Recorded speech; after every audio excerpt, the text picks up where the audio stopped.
Hello, welcome to our channel Aachi Malarkodi. எல்லோரும் எப்படி இருக்கீங்க? நல்லா இருக்கீங்களா? இன்றைக்கி நம்ம சேனலில் மிளகு ஜீரக குழம்பு தான் செய்ய போகிறேன். இது ஒரு மருந்து குழம்புன்னு சொல்லுவாங்க. இதை வந்து சளி, இருமல், வாய்வு கொத்தொல்லை இதெல்லாம் உள்ளவங்க இந்த குழம்பு சாப்பிட்டா நல்ல குணம் தெரியும். இந்த குழம்பு எப்படி செய்யறதுன்னு காமிக்கிறேன் பாருங்கள். ஒரு வானிலையே நல்லா சூடு பண்ணிக்கிட்டு 2 ஸ்பூன் ஜீரகம் சேர்த்துக்கோங்க. அந்த 2 ஸ்பூன் ஜீரகத்துக்கு அடுத்து 1 ஸ்பூன் மிளகு சேர்த்துக்கோங்க. 2க்கு 1 கணக்கு. இது வந்து நல்லா மருத்துவ குணம் உள்ளது. மிளகு சாப்பிட்டாலே சளி இருமல்லாம் குணமாயிடும். அதே நம்ம பூண்டு ஜீரகம் எல்லாம் சேர்த்து செய்கிறோம். நல்லெண்ணெயில் செய்வோம். அதனால் இது உடம்புக்கு அவ்வளோ நல்லது. இது நல்ல சளி இருமல்லாம் நல்லா கேட்கும். இந்த மழை காலத்துக்கு இந்த குழம்பு வச்சு சாப்பிடுங்க. உடம்புக்கு ரொம்ப நல்லது. இந்த வானொலி சூட்டுலேயே நல்லா பொரிஞ்சு இந்த மிளகும் ஜீரகமும் நல்லா வாசனை வரும். அந்த சமயத்தில் ஸ்டவ் ஆஃப் பண்ணிவிடுங்க. நல்லா ஜீரகம் வாசனை வரணும், மிளகு வெடிக்கணும். அதுக்கு முன்னாடி அந்த குழம்புக்கு ஒரு புளிக்காய்ச்சல் ரெடி பண்ணிப்போம். ஒரு நெல்லிக்காய் அளவு புளியை வந்து கரைச்சி உப்பு போட்டு வச்சுருக்கேன், கல் உப்பு. அதில் வந்து மிளகாத்தூள், குழம்பு மிளகாத்தூள், தனி மிளகாத்தூள் வந்து 1 ஸ்பூன் சேர்த்துக்கோங்க. இதுக்கு மல்லித்தூள் வந்து 2 ஸ்பூன் சேர்த்துக்கோங்க. 1க்கு 2 கணக்கு. ஜீரகம் மிளகு மாதிரி இதுக்கும் வந்து மிளகா 1 ஸ்பூனு, மல்லி 2 ஸ்பூன் போட்டு இந்த புளி கரைச்சலோடு நல்லா கரைச்சி எடுத்து வச்சுக்கோங்க. இது மாதிரி ரெடி பண்ணி வச்சுக்கணும். இது இப்போ வந்து நம்ம குழம்பு தாளிக்கலாம். இப்போ அடுப்பில் வந்து வானொலியை வச்சுக்கிட்டு அது நல்லெண்ணெயில் ஊற்றுக்கோங்க. நல்லெண்ணெய் தான் இந்த குழம்பு செய்யணும். உடம்புக்கு ரொம்ப நல்லது. நல்லா வாசமாகவும் இருக்கும். அதில் வெங்காய வடகம் போட்டிருக்கேன். அது நல்லா பொரியட்டும். பொரிஞ்ச பிறகு சின்ன வெங்காயமும் நல்லா 3 பூண்டும் தோல் உரித்து வச்சுருக்கேன். பூண்டை வந்து தோலை உரிச்சிட்டு நசுக்கி வச்சுருக்கேன். அப்போ தான் வாசனை நல்லா தெரியும். சின்ன வெங்காயமும் இந்த நசுக்கி வச்ச தோல் உரித்த பூண்டையும் தாளித்த வடகத்தோடு சேர்த்துப்போம். சேர்த்துக்கிட்டு இப்போ நல்லா அந்த நல்லெண்ணெயிலேயே இந்த இது வந்து வேகட்டும். அடுப்பை வந்து சிம்மில் வச்சுக்கோங்க. அப்போ தான் வந்து எண்ணெயில் வேகும். இது எல்லாம் எண்ணெயிலே எல்லாம் மெதுவாக வேக விடுங்க. எண்ணெய் எல்லாம் வெந்த பிறகு இப்போ அதில் வந்து ஒரு கைப்பிடி கருவேப்பிலை போட்டுக்கோங்க வாசனைக்கு. இதுக்கப்புறம் ஒரு தக்காளி ஒன்று சின்ன சின்ன துண்டாக வெட்டி வச்சுருக்கேன். ஒரு தக்காளி சேர்த்துக்கோங்க.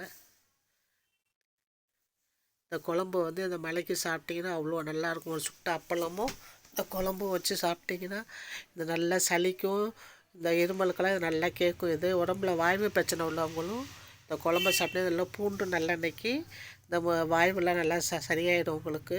இல்லை அந்த காலத்தில் மருந்து குழம்புன்னு செஞ்சு கொடுப்பாங்க. சுட்ட அப்பளத்தோடு சாப்பிடுங்க, அவ்வளோ நல்லாயிருக்கும். இப்போ வந்து இந்த குழம்புக்கு வந்து இந்த தாளிப்பு எல்லாம் எண்ணெயிலேயே வேகட்டும். அடுப்பு சிம்மில் இருக்கிறதால மெதுவாக தான் வேகும். அந்த எண்ணெயிலேயே இந்த பூண்டு வந்து நல்லா வெந்து வரணும். அதுதான் இந்த மருந்து ஆகிறது. அந்த நல்லெண்ணெயும் பூண்டும் வெந்து வர்றது தான் நமக்கு வந்து உடம்புக்கு நல்லா இது வாயுத்துறையிலேருந்து நல்லா இது கொடுக்கும், குணம் தெரியும். நல்லா இப்போ பூண்டு வெந்துட்டு இந்த சமயத்தில் மிளகாத்தூளும் மல்லித்தூள் போட்ட கரைச்ச புளி கரைச்சலை இந்த குழம்போட சேர்த்துப்போம். இப்போ இந்த குழம்பு வந்து மிதமான தீயில் தான் இருக்குது. மிதமான தீயில் இருந்தாலும் வெந்து நல்லா வரும் குழம்பு. அதனால் இப்போ தீயில் வந்து மூடி போட்டு ஒரு 2 நிமிஷம் கொதிக்க விடுவோம். கொஞ்சம் 2 நிமிஷம் கொதிக்கட்டும், கொதி வரட்டும். இந்த புளி காய்ச்சலோட இந்த வெங்காயம் பூண்டும் வெந்து வந்திருக்கும்.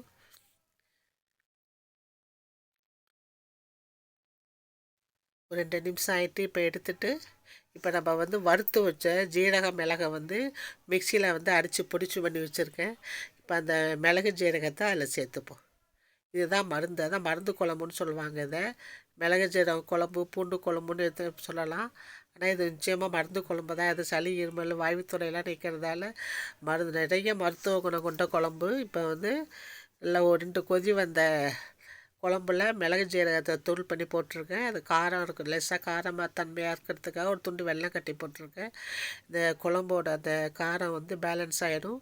இப்போ அடுப்பை சிம்மிலே தான் இருக்குது. இப்போ மூடி வச்சு ஒரு 10 நிமிஷம் நல்லா சுண்ட விடுவோம். நல்லா புளியெல்லாம் நல்லா வெந்து இப்போ வந்து நல்லா எண்ணெய் கக்கி குழம்பு ரெடி ஆகிட்டு இதுதான் மிளகு ஜீரக குழம்பு. ரொம்ப அற்புதமாக இருக்கும். சுற்றி எண்ணெய் கக்கி வந்திருக்கு பாருங்கள். இந்த சமயத்தில் இறக்கி சாப்பாட்டில் கலந்து நெய் ஊற்றி சாப்பிட்டா அவ்வளோ நல்லாயிருக்கும். செஞ்சு சாப்பிட்டு பாருங்கள். அதை இறக்குறப்ப ஒரு கைப்பிடி கருவேப்பிலையும் தூவி இறக்கிக்கோங்க, இன்னும் வாசனையாக இருக்கும். அவ்வளோதான். குழம்பு செஞ்சாச்சு. நம்ம இந்த மிளகு ஜீரக குழம்பு உங்களுக்கு பிடிச்சிருந்ததுன்னா சப்ஸ்கிரைப் பண்ணுங்கள், லைக் பண்ணுங்கள், ஷேர் பண்ணுங்கள். தேங்க்ஸ் ஃபார் வாட்சிங்.